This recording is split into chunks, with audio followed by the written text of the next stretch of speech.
DElEd second semester के सभी प्रशिक्षुओं का गणित के इस ऑनलाइन वीडियो में आपका स्वागत है। पिछले प्रकरण में हम सभी ने त्रिभुजों की सर्वांग समता एवं समरूपता के बारे में अध्ययन किया गया था, जिसमें हम सभी ने सर्वांग समता एवं समरूपता को परिभाषित किया था और उनके अंतर को स्पष्ट किया गया था और उदाहरणों के द्वारा ढेर सारे उदाहरणों के द्वारा उसको समझाया गया था।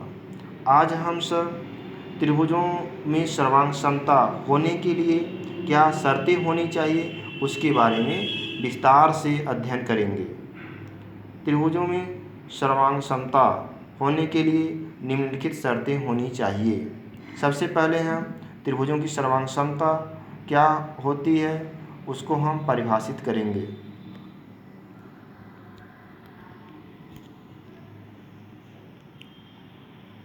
सर्वांग समता की शर्तें,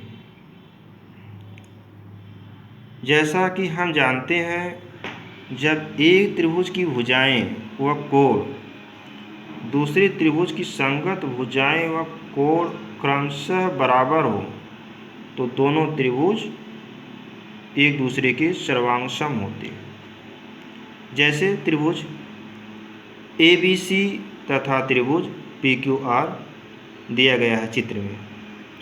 चित्र में दिया गया है AB बराबर PQ बराबर 2.3 सेंटीमीटर, कोण ABC बराबर कोण PQR बराबर 70 अंश तथा BC बराबर QR बराबर 3 सेंटीमीटर।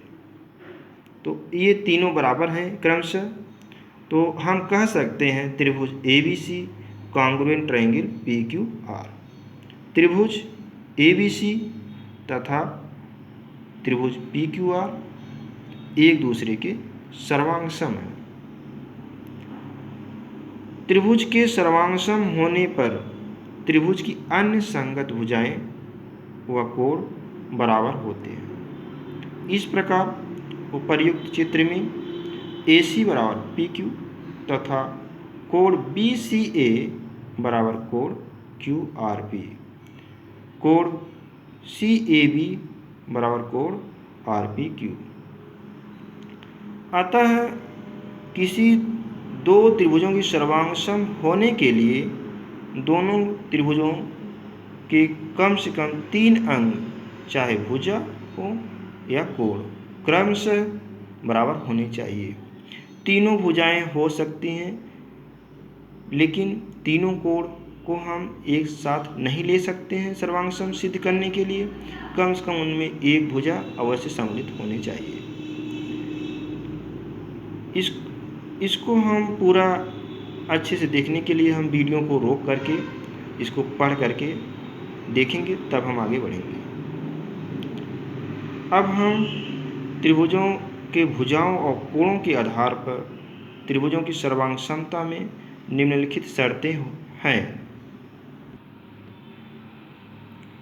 पहला नियम है भुजा कोण भुजा सर्वांग समता। इसे SAS रूल भी कहते हैं। S for side, A for angle, side angle side rule. जब एक त्रिभुज की दो भुजाएं एवं उनकी अंतर कोण क्रमशः दूसरे त्रिभुज की दो भुजाओं एवं अंतर कोण के बराबर हो तो दोनों त्रिभुज एक दूसरे के सर्वांग सम होते हैं। अर्थात जब दो त्रिभुजों में के बीच में उनकी दो भुजाएं और उनके बीच उन दो भुजाओं के बीच आंतरिक कोण क्रमशः दोनों त्रिभुजों के बराबर हो तो दोनों त्रिभुज एक दूसरे के सर्वांग सम होंगे। जैसा कि चित्र में दिया गया है, त्रिभुज ABC तथा त्रिभुज LNM में क्या दिया गया है, BC बराबर NL। चित्र को ध्यान से देखिए, कोण ABC बराबर कोण LNM तथा AB बराबर NM। इसलिए त्रिभुज ABC कॉन्ग्रुएंट ट्रायंगल LMN, इसे SAS रूल कहते हैं। इस नियम को हम भुजा कोण भुजा सर्वांग समता कहते हैं। इसी प्रकार दूसरा नियम है कोण भुजा कोण नियम, ASA rule, A for angle, S for side, angle side angle rule. इसका नियम क्या है? जब एक त्रिभुज के दो कोण तथा उनके अंतर्गत भुजाएं और दूसरे त्रिभुज के क्रमशः दो संगत कोणों एवं उनकी अंतर्गत भुजा के बराबर होती है तो दोनों त्रिभुज सर्वांग सम होते हैं। जैसा चित्र में दिया गया है, त्रिभुज ABC तथा त्रिभुज XYZ में दो कोण बराबर दिए गए हैं, कोण B कोण C, इनके बीच का अंतरित भुजा 5 सेंटीमीटर है। इसी प्रकार त्रिभुज XYZ में दो कोण Y और Z 45 अंश क्रमशः 60 अंश दिए गए हैं और उनके बीच का भुजा 5 सेंटीमीटर है। तो देख रहे हैं कि दो कोण एक भुजा एक दूसरे के दोनों त्रिभुजों में बराबर हैं, तो दोनों त्रिभुज एक दूसरे के सर्वांग सम होंगे।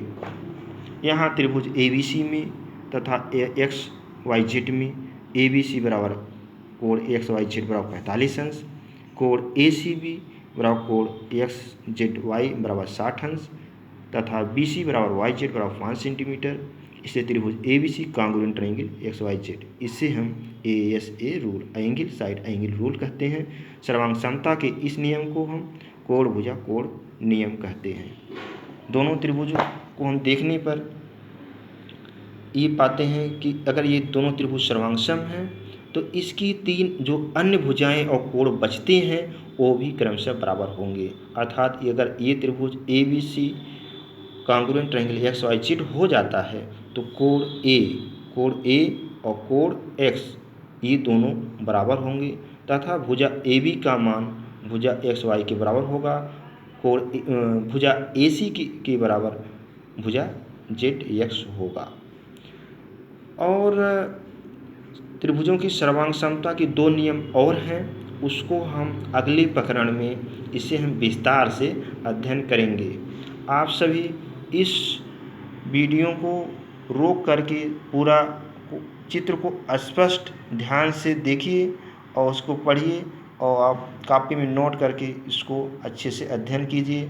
और कक्षा 9 तथा 10 की गणित की पुस्तकों में त्रिभुजों की सर्वांग समता एवं समरूपता से संबंधित चैप्टर दिए गए हैं, उसको आप अध्ययन करेंगे, आपको समझने में मदद मिलेगी। आज के प्रकरण में इतना ही। आप सभी को धन्यवाद।